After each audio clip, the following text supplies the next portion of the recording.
안녕하세요. 저는 평범한 40대 남자입니다. 아내가 썰밤 팬이라 같이 옆에서 종종 듣는데요. 다른 분들 사연을 듣다 보니 옛날 생각이 나서 이렇게 글을 쓰게 됐어요. 아내가 감추고 있던 충격적인 비밀에 관한 건데요. 마지막에 기막힌 반전이 숨어 있으니 꼭 끝까지 들어주시길 바랍니다. 그럼 시작하겠습니다. 아내와 저는 원래 한 회사에서 일하던 동료였어요. 작은 제조회사였는데 저는 영업팀 대리였고요. 아내는 경영지원팀 계약직 사원이었죠. 업무상 부딪힐 일도 별로 없어서 대면대면한 사이였는데요. 제가 바깥 음식을 싫어해서 따로 도시락을 싸다녔거든요. 아내도 생활비를 아낄 목적으로 도시락을 싸다녔고요. 큰 회사는 아닌지라 직원들이 따로 밥 먹을 공간도 없어 탕비실에서 먹었는데요. 그렇게 단둘이서 자주 도시락을 먹다 보니 점점 관심이 가더라고요. 어린 나이답지 않게 알뜰살뜰하고 검소한 아내가 참 예뻐 보이더군요. 제가 원래 한번 꽂히면 불도저같이 밀어붙이는 성격이거든요. 그래서 제 마음을 깨달은 순간부터 적극적으로 아내에게 대쉬했어요. 그 결과 2년 정도 사귀다 결혼까지 하게 됐죠. 글로는 축약해서 말하지만 결혼까지 가는 과정이 순탄하지만은 않았어요. 부끄러운 얘기지만 저희 집에서 아내를 많이 반대했거든요. 아내가 고졸 계약직 사원에 아픈 아버지가 있다는 게 그 이유였죠. 결혼 직전에야 알게 된 사실인데 장인어른이 한쪽 발이 없는 장애가 있으세요. 공장에서 일하다 사고가 나는 바람에 그리 됐다 하더군요. 그 뒤로 아내는 장인어른을 대신해 가장으로서 생계전선에 뛰어들었고요. 부모님은 물론 5살 터울의 어린 여동생까지 책임져야 했죠.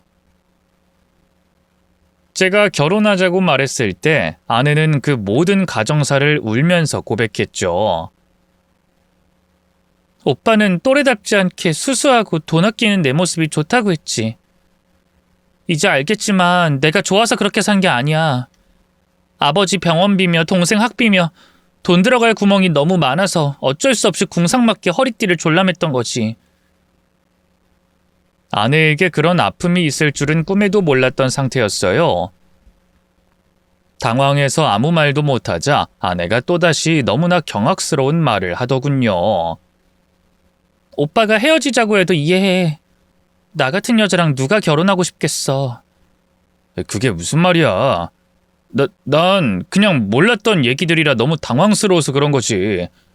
미정이 너하고 헤어지고 싶은 마음은 추호도 없어. 정말? 그럼 나랑 정말 결혼하겠다는 거야? 당연하지. 오히려 지금 얘기 듣고 난 더 미정이 네가 좋아졌어. 참 강한 사람이구나 싶어서. 아니 그런 걸 다 떠나서 난 그냥 미정이 네가 좋아. 너 없으면 안 돼. 결혼하자 우리. 서툴지만 제 진심을 전하자 아내는 또다시 뜨거운 눈물을 펑펑 흘렸어요. 그렇게 저희는 전보다 더 깊은 사이가 됐고요. 저희 부모님의 모진 반대를 이겨내고 결혼에 골인했죠. 결혼 후에도 아내는 일을 그만두지 않았어요.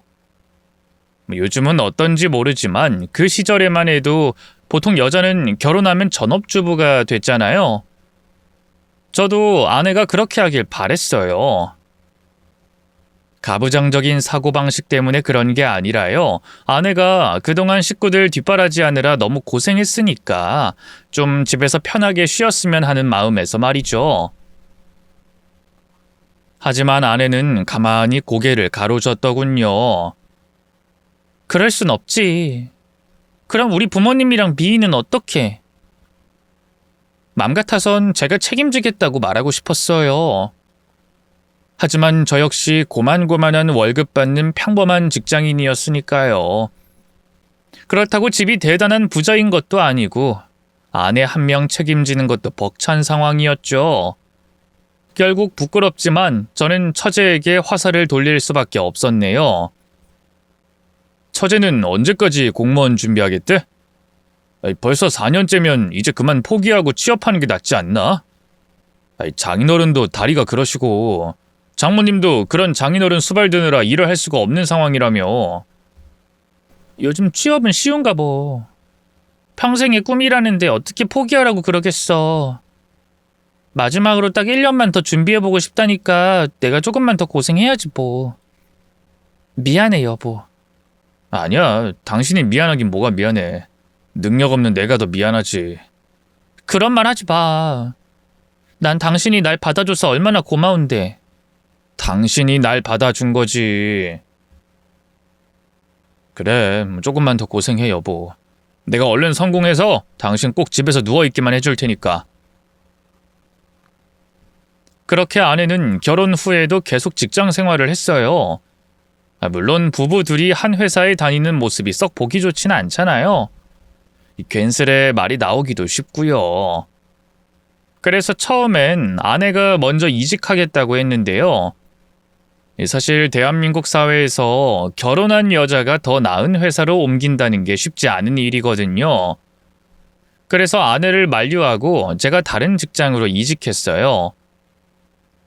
때마침 그쯤에 좋은 곳에서 오퍼가 오기도 했고요. 회사도 옮겼겠다, 결혼도 했겠다, 옛날보다 더 열심히 일했어요. 어떻게든 빨리 큰 돈을 벌어서 아내를 조금이라도 쉬게 해주고 싶었거든요. 하지만 월급쟁이의 빤한 월급으로는 영 수가 나오지 않았고요. 결국 아내와 계속 맞벌이를 할 수밖에 없었네요. 아내가 번 돈은 전부 장인어른 장모님의 생활비와 병원비, 그리고 처제의 학비로 쓰였어요.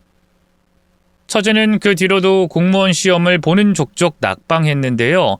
그러면서도 도무지 포기를 하지 않더군요. 제가 볼 때는 그다지 열심히 하는 것 같지도 않았어요. 그저 일하기 싫으니 핑계를 대는 것 같았달까요? 하지만 아내에게 이런 얘기를 할 수는 없었어요. 한번 어렵게 얘기를 꺼냈다가 싸우기만 했거든요. 하지만 결혼한 지 3년쯤 됐을 때 문제가 생기고 말았어요. 바로 아내의 임신이었죠. 처음 아내 임신 소식을 들었을 때만 해도 너무 기뻤는데요. 아내의 어두운 얼굴을 보고 아차 싶더군요. 임신이라니, 어떡해. 그럼 나 회사 더 못 다닐 거 아니야. 그럼 친정에 보내는 돈이. 여보, 그건 걱정하지 마. 내가 어떻게든 해볼 테니까. 당신이 어떻게? 당신 월급으로는 우리 둘이 먹고 살기도 빠듯한데. 이번에 집주인이 월세도 더 올린다고 했잖아. 왜 하필이면 지금 이 시기에 애가 생겨선. 평소 어지간해선 아내에게 다 져줬는데요. 그 마지막 말만은 너무 서운해서 참을 수가 없더군요. 하필이면 이 시기에라니. 그럼 뭐 나중이라고 적당한 시기가 오겠어? 당신은 모성애도 없어? 어떻게 애가 생겼는데 그런 말을 해? 아니, 난 그냥 돈 때문에 걱정되니까. 알잖아, 우리 집 상황. 알지. 아니까 더 화가 나는 거야. 당신이 식구들 먹여 살린 지도 벌써 몇 년째야? 장인어른 장모님도 양심이 있어야지. 출가한 딸이 이렇게까지 뒷바라지 해주는데 어쩜 하나도 변하는 게 없어? 처제도 그래. 그만큼 했으면 공시 접고 취업해서 돈 벌어야지. 언제까지 당신한테 떠넘기만 할 거래? 나 당신 정말 사랑하고 결혼하고도 너무 행복했어. 하지만 늘 마음 한켠엔 당신이 온전히 내 사람이 됐다는 생각이 안 들어. 당신에게 가족은 내가 아니라 여전히 친정집 식구들인 것 같다고. 진지하게 나와 가정을 꾸릴 생각을 하고 있긴 한 거야? 말을 하다 보니 그동안 쌓였던 감정이 폭발하더군요. 저도 모르게 뜨거운 눈물이 흘러 몇 번이고 숨을 몰아쉬어야만 했죠. 그런 제 모습을 가만히 지켜보던 아내가 문득 다가와 제 어깨를 끌어안더군요. 미안해, 여보. 난 당신이 그런 생각을 하고 있는지 정말 몰랐어. 당신 말이 맞아. 이제 내가 같이 살아갈 사람은 부모님하고 미희가 아니라 당신이랑 뱃속의 우리 애긴데 내가 잘못했어. 그러니까 울지 마, 응? 하지만 그렇게 말하는 아내 역시 울고 있긴 마찬가지였어요. 그 모습을 보니 또 가슴이 아파 아내를 끌어안고 오열에 떨했죠. 아내는 결국 회사의 얘기에 퇴사하기로 했어요. 그리고 집에서 안정기에 접어들 때까지 푹 쉬기로 했죠. 내심 처갓집에서 뭐라고 하지 않을까 걱정이 됐는데요. 다행히 다들 아내의 임신을 축하해주면서 이 기회에 푹 쉬라고 하더군요. 특히 장모님은 곧 손주가 생긴다는 소식에 눈물까지 흘리며 기뻐하셨어요. 내가 말은 안 했지만 그동안 우리 미정이랑 이서방 자네한테 참 미안했네. 부모라는 사람들이 시집간 딸 등골이나 빼먹고 미정이가 일 때문에 너무 힘드니까 애가 안 들어서는 건가 걱정도 많이 했거든. 근데 이렇게 드디어 손주가 생긴다니. 감사합니다, 장모님. 제가 앞으로 그 사람한테 더 잘해야죠. 근데 그 사람이 일을 그만두는 바람에 장인어른이랑 장모님 살림 꾸려나가는 게 어떠실지. 제가 적게나마 용돈이라도 매달 보내드리겠습니다. 아이고 됐네 이 사람아. 나도 그 정도까지 염치가 없진 않어. 뭐 우리야 영감 앞으로 나오는 활동비도 있고 하니까 걱정 말게. 미 학원비가 걱정이긴 한데. 장모님은 내색하지 않으려고 했지만 곤란해 보이는 눈치였어요. 내심 제가 처제 학비 정도는 책임져 주길 바라는 눈치셨죠. 아시는 분은 아시겠지만 공무원 시험 준비하는 돈이 장난이 아니거든요. 단순히 학원비만 몇십 보태주고 말 일이 아니었어요. 당시 처제는 서울 노량진에서 따로 공부하고 있었기 때문에 원룸 월세와 식비 그리고 기타 자잘한 생활비까지 다 합쳐서 달에 100은 넘게 깨졌죠. 평범한 월급쟁이인 저 혼자 벌이로는 감당이 되지 않았네요. 그리고 솔직한 말로다 그 돈을 보태주는 건 그냥 돈을 땅에 버리는 짓이라고 생각했어요. 처제는 무늬만 공시생이지 제가 볼 땐 조금도 치열하고 절실하게 공부하는 것처럼 보이지 않았으니까요. 그래서 솔직하게 말씀드렸습니다.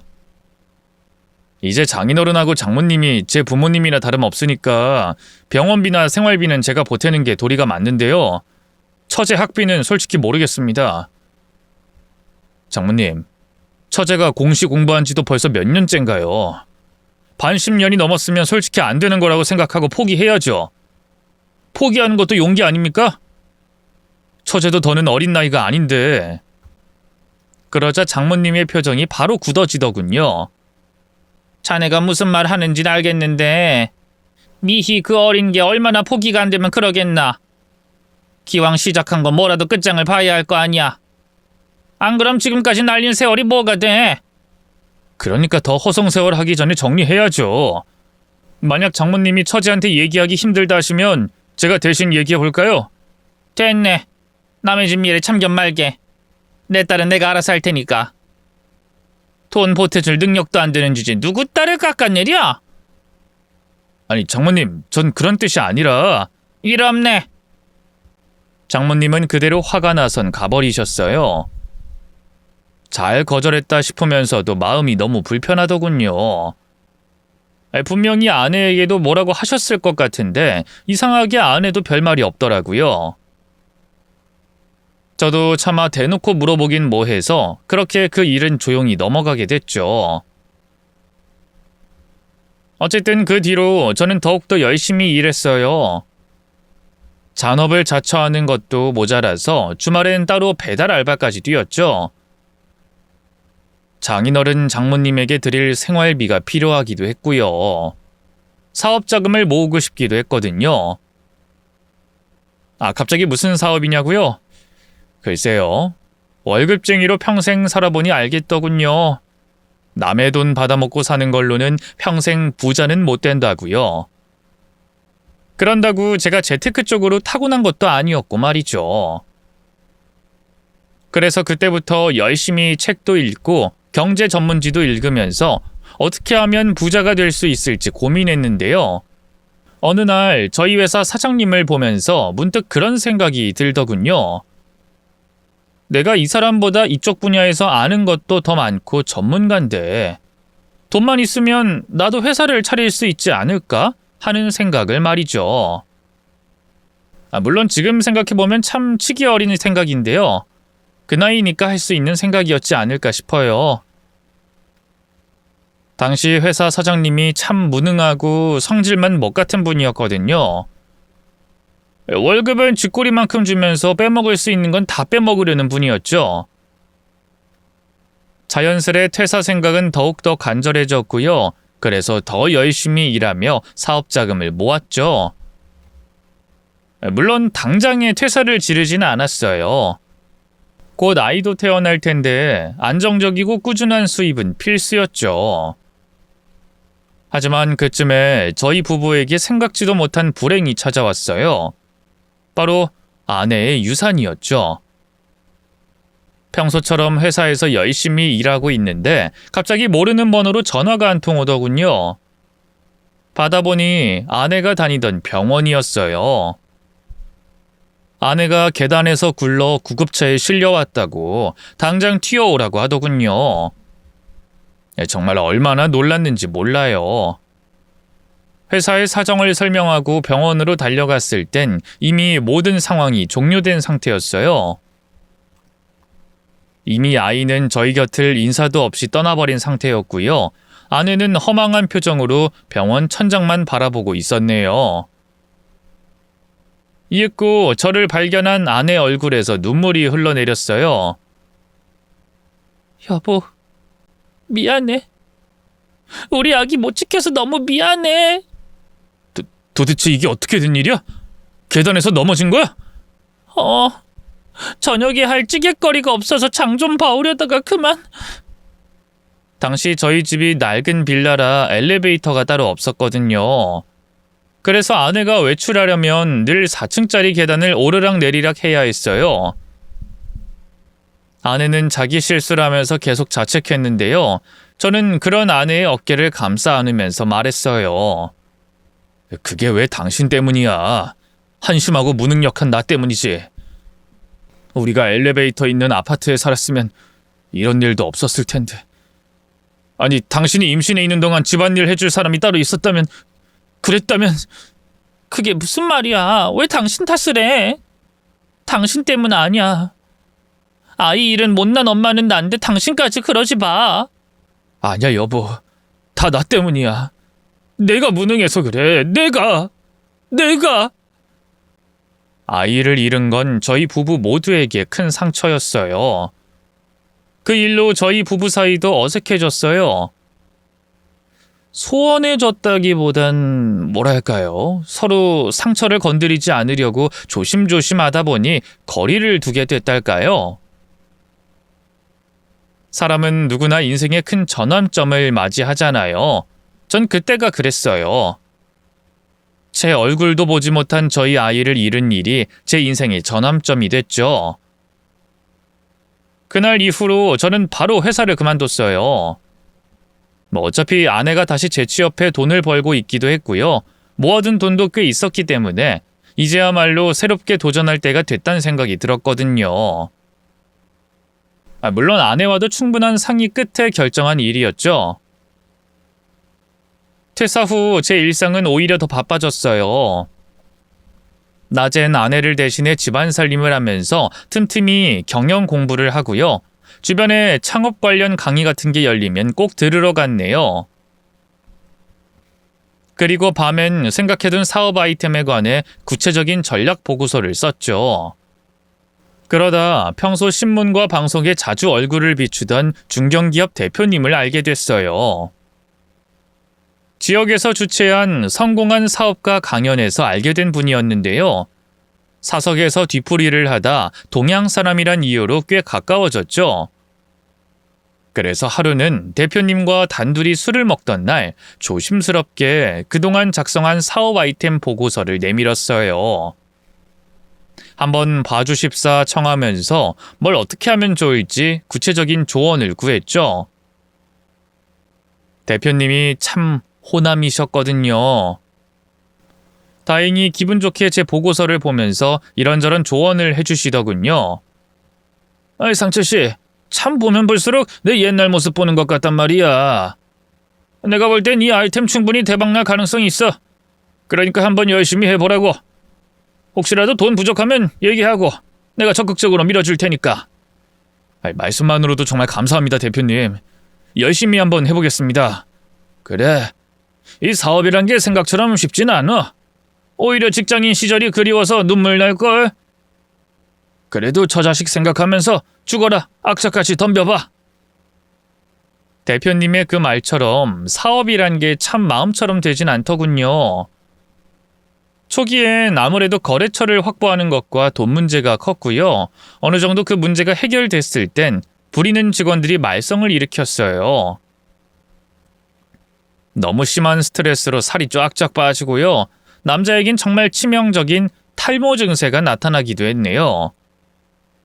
그래도 저를 뒤에서 묵묵히 응원해주는 아내와 멘토 역할을 해주는 대표님이 있어 버틸 수 있었죠. 그렇게 1년, 2년, 3년 치열하게 살다 보니 회사도 점점 안정을 찾아갔고요. 월 매출이 처음으로 1억을 넘겼을 땐 아내를 부둥켜 안고 엉엉 울었네요. 여보, 이제 됐다고. 당신 당장 회사 그만둬. 이제 내가 평생 당신 손에 물 한 방울 안 묻히고 살게 해줄 수 있으니까. 아무 염려 말고 그놈의 회사 당장 때려쳐. 이가 무슨 갑자기 회사부터 그만두래. 아니야, 난 진심이야. 내가 그동안 왜 이렇게 죽어라 일했는데. 다 당신 편하게 해주고 싶어서 당신이 처갓집 식구들 때문에 고생하는 거 더는 보고 싶지 않아서 그랬던 거란 말이야. 이제 내가 장인어른 장모님 노후도 책임지고 처제도 마음껏 지원해줄 수 있으니까 아무 염려 마. 이제 당신은 놀고 먹고 인생 즐길 생각만 하라고. 내가 조금만 더 빨리 정신 차렸으면, 그랬으면 우리 애기도 지금쯤 옆에 있었을 텐데. 미안해 여보. 드디어 성공했다는 감격 때문일까요? 세상 빛도 못 보고 떠난 우리 딸도 생각나고 괜스레 눈물이 나더군요. 아내는 그런 제게 왜 이렇게 나이 들수록 여자 같아지냐며 타박했지만 그런 아내도 울고 있긴 마찬가지였어요. 사업이란 게 워낙 부침이 있는 일이라 처음엔 일이 잘 돼도 걱정이 앞섰는데요. 어느 정도 연륜과 경험이 쌓이니 어떻게 회사를 꾸려나가야 할지 감이 잡히더군요. 그때부턴 더욱더 적극적으로 회사 몸집을 불려나가는 데 힘을 쏟았어요. 아내도 회사를 그만두고 집에서 제 내조로 힘을 보탰죠. 저는 그런 아내가 조금이라도 편하게 지냈으면 해서 고급 아파트로 이사도 가고요. 따로 일하는 아주머니도 구해줬죠. 또 그동안 변변한 외출복이며 가방 하나 없던 아내를 백화점으로 끌고 가 머리부터 발끝까지 꾸며주기도 했습니다. 당연히 처갓집에도 전보다 더 많은 지원을 해드렸어요. 처제 학비는 물론 생활비도 배는 더 많이 챙겨드렸죠. 간간히 홍삼이며 보약 같은 걸 보내기도 하고요. 처갓집 식구들이 제게 감정이 많이 상한 상태라는 걸 잘 알고 있었으니까요. 다행히 장인어른과 장모님은 금세 마음을 푸셨어요. 제가 돈을 보낼 때마다 연락 와선 고맙다 인사해 주셨고요. 시시때때로 저희 집에 찾아와 식사를 하고 가셨죠. 아유, 우리 이서방이 아주 폭덩이라니까 폭덩이. 난 이서방 자네가 이렇게 잘 풀릴 줄 진작에 알고 있었네. 내가 자주 가는 점집이 있는데 말이야. 거기서 이서방이 대기만성할 팔자라고 했거든. 제가 미처 뭐라고 입을 열기도 전에 아내가 눈살을 찌푸리며 입을 열었어요. 아, 엄마는 뭐 그런 얘기까지 하고 그래. 아, 왜? 뭐 나쁜 말도 아닌데. 미정이 넌 하여간 남자 하나 잘 물어서 팔자 핀 줄 알아. 세상에 우리 이서방처럼 좋은 남자가 어딨니? 자기 처한테 다정다감해, 성실해, 돈 잘 벌어, 책임감 있어. 아이휴, 우리 미희도 이서방같이 좋은 남자 만나 얼른 시집 가야 할 텐데. 미희 공무원 시험은? 이번에도 잘 안 된 거야? 아이 그래, 이제 본인도 지치나 봐. 그만하고 싶대. 내 생각에도 나이 더 먹기 전에 얼른 시집 보내야 할 것 같은데. 그러게, 나도 주변에 한번 괜찮은 사람 있나 알아볼게. 그땐 장모님과 아내의 대화를 별로 대수롭지 않게 여겼어요. 처제가 좋은 남자 만나 시집을 가든 말든 솔직히 제 할 바 아니었으니까요. 그런데 언젠가부터 처제가 저희 집에 너무 자주 들락날락하는 게 아니겠어요. 말로는 공시 준비 이제 그만하고 취업 준비할 거라서 아내한테 조언을 구할 게 많다고 하는데, 그렇다기엔 절실하게 취업을 준비하는 것 같지도 않았어요. 그래서 참다 아내한테 슬쩍 물어봤죠. 여보, 요즘 처제가 좀 자주 오는데 당신은 괜찮아? 아무래도 나도 불편하지. 뭐 말로는 나한테 취업 문제로 상담할 게 많다고 하는데 뭘 물어봐서 대꾸해주면 별로 듣지도 않고 딴청만 부려. 그렇다고 쫓아낼 수도 없고. 아니, 대체 뭘 하길래 내가 집에 올 때까지도 처제가 있는 거야? 그냥 뭐 별거 안 해. 아주머니가 차려주는 밥 먹고 간식 먹고 TV 보는 정도? 진짜 왜 자꾸 찾아오지? 여기가 일하는 아주머니가 있으니까 편해서 그러나?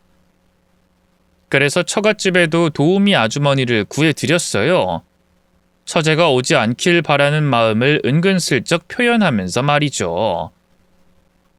아무래도 제가 처제와 대면대면한 사이기도 했고요. 무엇보다 처제의 복장이 좀 화장도 너무 진하고 옷도 노출 있는 옷을 자꾸 입어서 보기에 남사스러웠거든요. 하지만 제가 너무 돌려서 표현한 걸까요? 장모님은 도통 제 마음을 모르는 눈치였어요. 오히려 제 앞에서 처제가 얼마나 예쁘고 참한지 모른다며 칭찬만 해대더군요. 자네도 알겠지만 우리 미희가 생전 공부만 했지 않은가? 그래서 그런지 애가 아직도 쑥맥이야, 쑥맥. 남자 손 한번 잡아본 적이 없다고. 그에 반해 우리 미정이는 뭐 이미 자네와 결혼까지 했으니 하는 말이지만 어릴 때부터 애가 팔랑 까져선 이 남자 저 남자 다 만나고 다녔거든. 인기는 우리 미희가 훨씬 더 많았는데 말이야. 그냥 처제 칭찬만 하면 모를까 꼭 아내 흉을 같이 보니 좀 기분이 상하더라고요. 그래서 대충 둘러대고 전화를 끊어버렸죠. 그리고 기회를 봐서 처제에게 대놓고 얘기해야겠다 생각하고 있었는데요.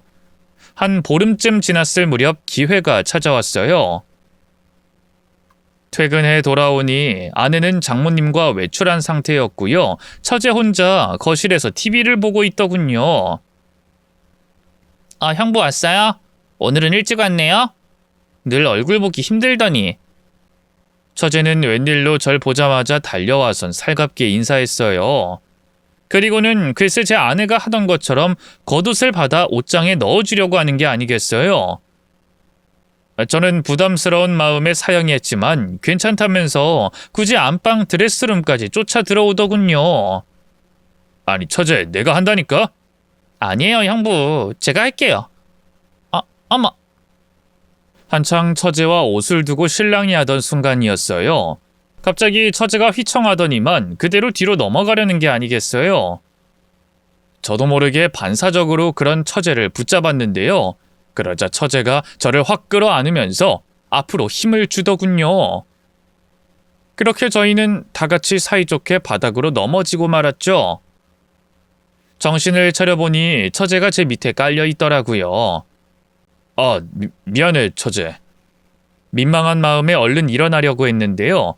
일순 처제가 그윽한 눈길로 절 보더니 갑자기 손을 뻗어 제 볼을 감싸는 게 아니겠어요. 처제, 지금 뭐 하는 거야? 형부, 저 어떻게 생각하세요? 뭐? 어떻게 생각하냐니? 전 형부 좋아하는 것 같은데. 어때요? 제가 언니보다 훨씬 어리고 예쁜데 욕심나지 않아요? 그 순간 등 뒤로 소름이 쫙 끼쳤어요. 처제가, 아니 이 미친 여자가 도대체 무슨 소리를 하고 있는 건지 모르겠더군요. 전 그대로 처제의 손을 떨쳐내고 벌떡 일어났어요. 그리고 그대로 허둥지둥 방 밖을 빠져나왔죠. 그 뒤로 한동안은 그 일을 가슴에 묻어두고 있었어요. 아내에게 말할 수도 없고 그렇다고 어디 가서 털어놓지도 못하게 했고 참 환장하겠더군요. 도대체 처제가 언제부터 제게 그런 마음을 품은 건지 짐작조차 할 수 없었어요. 맹세컨대 전 처제한테 그런 이상한 감정을 품은 적이 한 번도 없었으니까요. 혼자 끙끙대기만 하다 처제에게 연락해보자고 했어요. 아직 어려서 그런 것 같으니 잘 타일러 알아듣게 말해야겠다고 생각했죠. 하지만 제 생각보다 처제는 더 이상한 사람이었어요. 처제, 그때 그 일은 말이야. 괜찮아요. 전 신경 안 써요. 형부가 워낙 착한 사람이니까 우리 언니한테 미안해서 그런 거 알아요. 여태까지 저 싫다는 남자는 본 적이 없거든요. 그럼 우리 일단 당분간은 언니한테 비밀로 하고 만나는 거 어때요? 제 말은 듣지도 않고 다다다 말을 쏟아내는 처제를 보며 정말 미치고 팔짝 뛰겠더군요. 전 다급하게 손을 내저으면서 말했어요. 아니, 대체 뭔 소리를 하는 거야?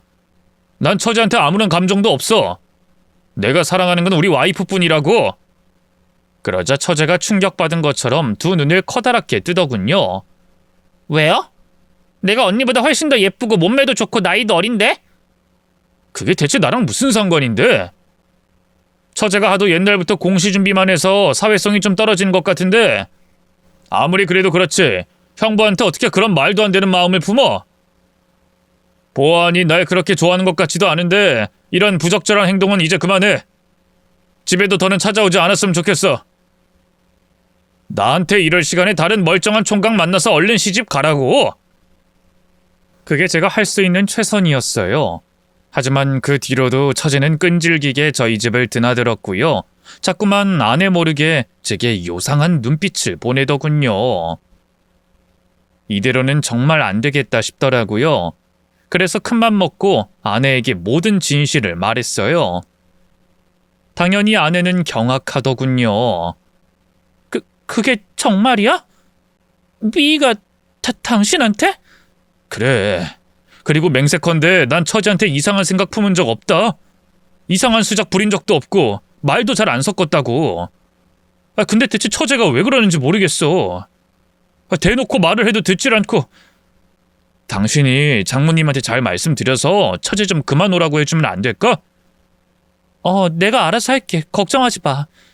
미희가 옛날부터 내 걸 좀 많이 탐내는 애였거든. 그치만 이젠 애도 아닌데 대체 뭔 생각인지. 어쨌든 걱정 마. 내가 알아서 할게. 다행히 아내가 처갓집에 잘 얘기했는지 처제는 그 뒤로 저희 집에 발길을 뚝 끊었어요. 그제야 좀 살겠더군요. 아내는 본인이 잘못한 것도 아닌데 거듭 제게 미안하다고 사과하더군요. 그리고는 좀 뜻밖의 제안을 하더라고요. 여보, 이제 우리도 슬슬 애기 다시 가져봐야 되지 않을까? 뭐? 애기? 이제 당신 사업도 안정됐고 나도 집에서 쉬고 있으니까 다시 부모가 될 준비를 해봐도 되지 않을까? 아내의 그 말에 얼마나 감격했는지 몰라요. 그동안 내심 아이 생각을 하긴 했는데요. 과거 유산 일도 그렇고 아내가 어떻게 생각할지 몰라 감히 먼저 얘기를 못 꺼내고 있었거든요. 나야 당연히 좋지. 근데 당신 정말 괜찮겠어? 미희가 그런 것도 어쩌면 우리가 진짜 부부 같아 보이지 않아서 그냥 마냥 연애 때 같아서 그런 게 아닐까 싶어서 말이야. 이번엔 정말 몸조심할 테니까 한 번 더 용기 내보자. 그날 이후 저희 부부는 임신을 위해 갖은 노력을 다했어요.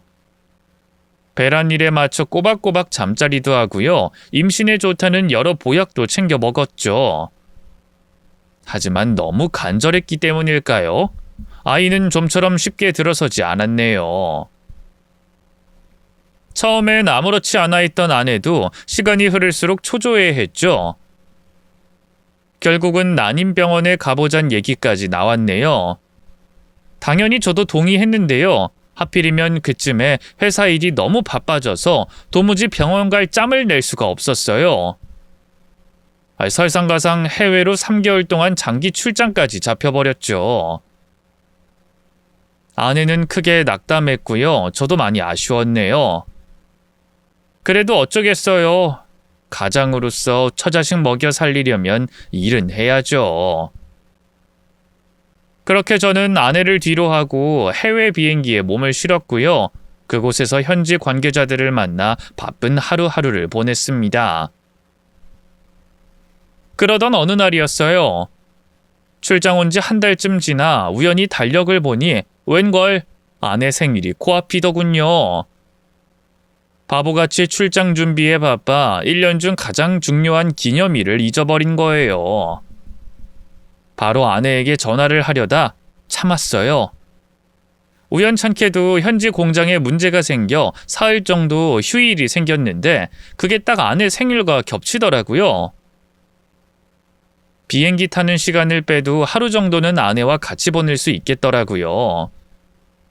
그 길로 저는 아내 몰래 비행기표를 끊고요. 바로 한국 가는 비행기에 몸을 실었네요. 공항에 도착하자마자 집으로 갔어요. 선물은 이미 면세점에서 명품 가방과 꽃을 산 뒤였죠. 현관 앞에 서서 설레는 마음으로 초인종을 눌렀는데요. 웬걸? 일하는 아주머니도 아내도 아닌 장인어른이 인터폰을 받더군요. 아니 자네 언제 한국 왔나? 다음 달이나 들어오는 거 아니었어? 장인어른? 장인어른이 여긴 왜... 집사람은요? 아니 일단 문부터 열어주십시오. 그러나 제 요청에도 장인어른은 묵묵부답이었어요. 인터폰 화면 너머로 당황해선 어쩔 줄 몰라 할 뿐 얼굴 표정이 고스란히 보이더군요. 직감적으로 뭔가 일이 잘못됐다 느꼈네요. 저는 그대로 현관 비밀번호를 누르고 문을 열었어요. 그러자 장인어른은 물론 장모님의 처제까지 우르르 달려 나오더군요. 하나같이 얼굴은 사색이 된 상태였죠. 아니 이 서방이 웬일이야? 지금 베트남에 있어야 하는 거 아니야? 장모님은 놀라던 것도 잠시 이내 제 팔을 잡아 끌었어요. 이 서방 일단 잠깐만 나가 있어 보게나. 내가 다 설명할 테니까 잠깐만. 아니 저희 집인데 제가 왜 나가나요? 대체 다들 저희 집에서 뭐 하는 겁니까? 저희 집사람은요? 그러니까 일단 나가서 얘기하자니까. 뭔가 이상하다 싶었어요. 장모님하고 아니 처갓집 식구들 전체하고 얘기해봐도 제대로 된 대답은 들을 수 없을 것 같다는 생각이 들더군요. 여보 당신 집에 있어? 있으면 대답 좀 해봐. 미정이 지금 집에 없어. 잠깐 창보로 나갔다고. 제가 아내를 소리 높여 부르자 장모님이 바락 악을 쓰면서 대꾸했어요. 한없이 떨리는 입술이며 불안정한 눈빛이 누가 봐도 수상해 보였죠. 그 순간 뭔가 이상한 촉이 들더라고요. 저는 그 길로 장모님을 뿌리치고 경비실로 내려갔어요. 그리고 경비 아저씨에게 아파트 CCTV 좀 보자고 했죠. 처음엔 좀 망설이던 경비 아저씨도 아내가 없어졌다는 제 말에 다급하게 움직여 주시더군요. 다행히 아파트 CCTV는 제가 출장 간 날 이후로 현재까지의 기록이 고스란히 남아 있었어요. 역순으로 돌리면서 아내가 언제 사라졌는지를 추적해 나갔는데요. 한 일주일 전쯤 CCTV를 본 순간 넋을 잃을 장면에 전 그대로 주저앉고 말았습니다. 화면 안에선 처갓집 식구들이 엘리베이터에서 내려 초인종을 누르고 있었어요. 이윽고 아내가 현관문을 열었는데요. 그 순간 장인어른이 사정없이 아내의 뺨을 후려치고요. 뒤를 이어 장모님도 들고 있던 가방으로 아내를 마구 때리더군요. CCTV라서 음성은 확인할 수 없었지만 그 잔인한 폭력의 현장이 소름 끼치도록 생생했죠. 경비 아저씨, 경찰에 신고 좀 해주세요. 전 경비 아저씨에게 다급하게 얘기한 뒤 바로 다시 저희 집으로 올라갔어요. 그러자 처갓집 식구들, 아니 그 망할 년놈들이 다급하게 짐을 싸서 밖으로 나가려는 게 보이더군요. 그 와중에도 제가 아내에게 사줬던 명품백이며 귀금속, 그리고 집안에 있는 온갖 값진 물건을 싹 다 들고 나가려 하더라고요. 저는 그대로 장인어른에게 달려들어 멱살을 잡았네요. 우리 집사람 어떻게 했습니까? 지금 어디 있는 거냐고요? 나는 모르네. 아이, 장 보러 가서 아직 안 온 것 같은데. 거짓말하지 마. 이미 아파트 CCTV로 당신들이 그 사람 때리는 거 다 봤다고. 그러자 장인어른은 당황한 것도 잠시, 이내 제 팔을 떨쳐내곤 뻔뻔스레 입을 열었어요. 애비가 딸 자식 좀 때릴 수도 있지. 그게 뭐 그렇게 대수라고 이렇게 건방지게 어른 멱살을 잡아? 누가 그 나무래 그 바바 아니랄까봐. 그년 수준의 딱이네, 딱. 뭐라고요? 지금 그게 딸한테 할 소리야?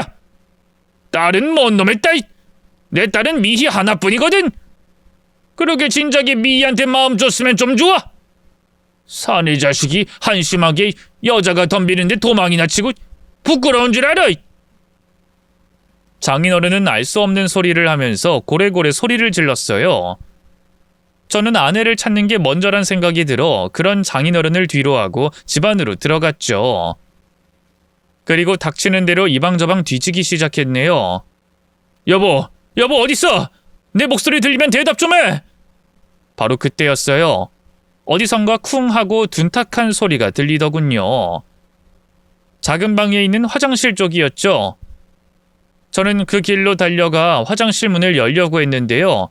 안에서 잠겨 있는 게 아니겠어요? 여보, 당신이야? 당신 그 안에 있어? 여보. 문틈 너머로 희미하게 아내의 목소리가 흘러나왔어요. 열쇠를 찾을 시간도 아까웠네요. 저는 그대로 몸을 날려 문에 박치기를 했고요. 몇 번을 힘을 준 끝에 마침내 문을 억지로 열 수 있었죠. 열린 문 너머로 나타난 광경은 너무나 충격적이었어요. 아내는 스카프로 손과 다리가 결박돼 있었고요. 욕조물에 잠긴 몸은 온통 상처투성이었어요. 저는 얼른 다가가 그런 아내를 끌어올렸네요. 여보, 이게 대체 무슨 일이야? 어떻게 된 일이냐고? 엄마랑 아빠가... 정말로 그 인간들이 당신을 이렇게 만든 거야? 대체 왜? 그러자 생각지도 못한 대답이 돌아왔어요. 친엄마 아빠가 아니야. 나 입양됐어. 미희가 당신한테 한 짓 듣고 내가 따졌거든. 다신 돈 안 줄 거라고. 이젠 남남처럼 살 거라고. 그랬더니 앙심을 품고선... 그 말을 끝으로 아내는 까무룩 정신을 잃었어요. 저는 바로 119에 신고했고요. 다행히 바로 경찰과 119가 출동해 아내를 병원으로 이송할 수 있었죠. 그 사이 처갓집 식구들은 꽁지가 빠져라 도망간 상태였는데요. 당장은 아내의 상태가 우선이었기 때문에 아무것도 할 수 없었네요. 병원에 실려간 아내는 꼬박 일주일을 알아누웠어요. 자칫 잘못했으면 폐렴으로 목숨을 잃을 수도 있었을 만큼 위험한 상태였다고 하더군요. 그래도 다행히 병원에서 집중 치료를 받은 덕분에 아내는 바로 정신을 차렸고요. 치료를 시작하면서 몸도 정신도 차츰차츰 안정을 찾아갔네요. 그 뒤에야 비로소 아내와도 밀린 대화를 나눌 수 있었는데요. 내심 짐작하고 있긴 했지만 아내가 감추고 있던 비밀은 너무나도 어마어마했어요. 내 친부모는 얼굴도 몰라. 태어나자마자 버림받았거든. 그러다 6살 때 입양 가게 됐는데 처음엔 좋았어. 엄마도 아빠도 다 내게 잘해줬으니까. 근데 미희가 태어나고 모든 게 달라졌어. 엄마는 이럴 줄 알았으면 날 안 데려왔을 거라는 둥, 다시 파양하겠다는 둥 수시로 협박하며 괴롭혔고, 아빠도 다리가 그렇게 된 이후로는 모든 게 다 나 때문이라면서 날 때리기만 했어. 당신 만난 뒤에야 그 지옥을 탈출할 수 있게 됐다고 기뻐했는데 아니야, 똑같았어. 내가 임신하고 직장 그만뒀을 때 기억나? 그때 엄마가 집까지 찾아와서 나한테 악담을 퍼부었어. 나 가만 안 둘 거라고. 혼자 행복하게 살게 두고 볼 줄 아냐고. 그럼 설마 장모님이... 맞아. 엄마가, 아니 그 여자가 날 계단에서 밀었어. 그래서 우리 아기가 죽은 거라고. 왜 진작 나한테 말 안 했어? 알았으면...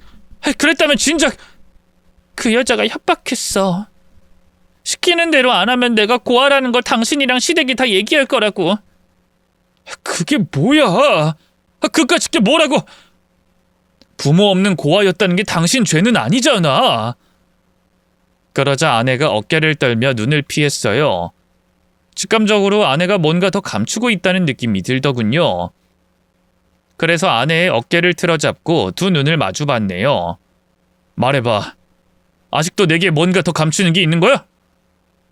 여보, 미안해. 괜찮으니까 말해. 당신이 어떤 과거를 갖고 있든 난 당신 안 버려.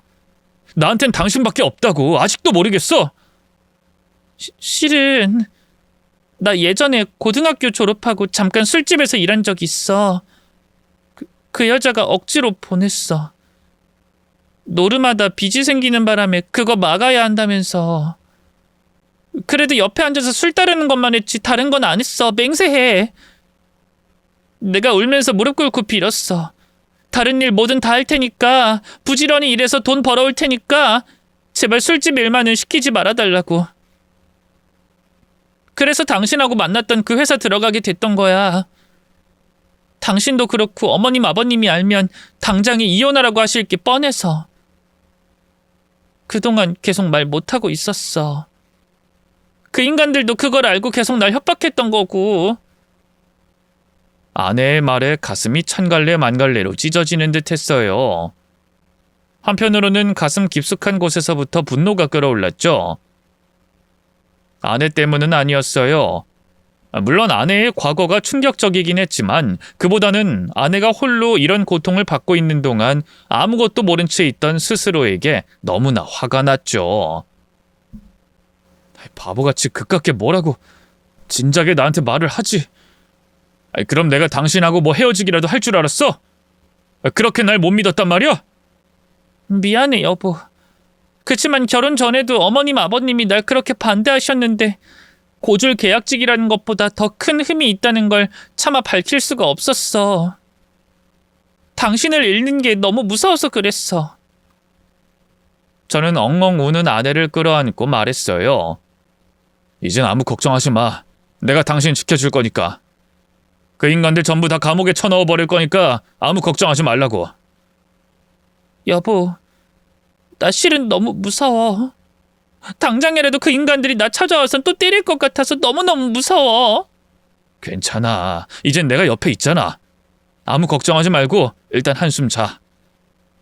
저는 두려움에 떠는 아내를 재우고 병원을 나왔어요.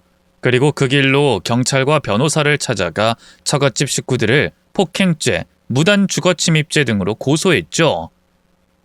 다행히 일적으로 아는 분 중에 경찰 고위급 관리자가 있어서 경찰들이 적극적으로 수사에 나서줬고요. 지방으로 도피해 있던 그 년놈들은 바로 잡혀선 관할서로 이송됐네요. 그리고 제 얼굴을 보자마자 두 손을 모으고 무릎까지 꿇은 채로 싹싹 빌더군요. 이보게 이서방, 우리가 잘못했네. 한 번만 용서해주게. 응? 우리가 미정이 그 애한테 그러려고 그런 게 아니야. 우리도 다 나름 사정이 있었다고.